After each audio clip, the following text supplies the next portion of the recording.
BBC Urdu کے programme سیربین میں خوش آمدید. ہمارے لندن اسٹوڈیو سے میں ہوں عالیہ نازکی. انڈیا کے زیر انتظام کشمیر میں حالات کا جائزہ لینے دلی سے ایک کل جماعتی وفد سری نگر پہنچا، لیکن 8 ہفتوں سے کرفیو میں گھرے کشمیریوں کو کوئی امید نہیں. اصل میں جو لوگ کہتے ہیں وہ سننا نہیں چاہتے. لوگ تو ورنہ شروع سے ہی بالکل صاف آزادی اور دوسرے نعرے لگا دیتے ہیں جو وہ سننا نہیں چاہتے. شام کی جنگ نے لاکھوں لوگوں کو بے گھر کیا ہے. پناہ گزین کیمپوں میں ہزاروں ایسے بچے ہیں جنہوں نے آنکھ کھولتے ہی در بدری دیکھی ہے.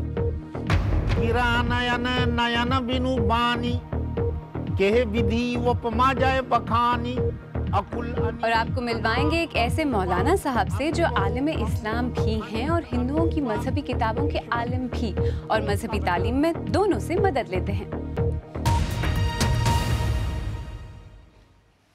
انڈیا کے زیر انتظام کشمیر میں تقریباً 2 ماہ سے جاری کشیدگی ختم کرنے کی تازہ کوشش میں انڈین وزیر داخلہ راجناتھ سنگھ کی قیادت میں انڈین پارلیمنٹ کے 20 رکنی وفد نے آج سری نگر کا 2 روزہ دورہ مکمل کیا.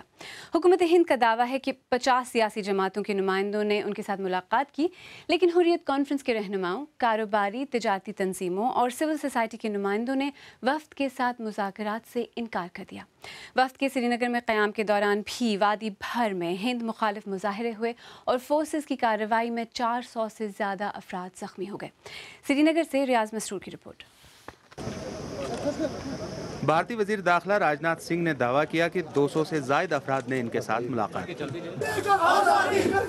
لیکن علیحدگی پسندوں کے سبھی حلقوں نے رسمی یا غیر رسمی ملاقات سے انکار کر دیا.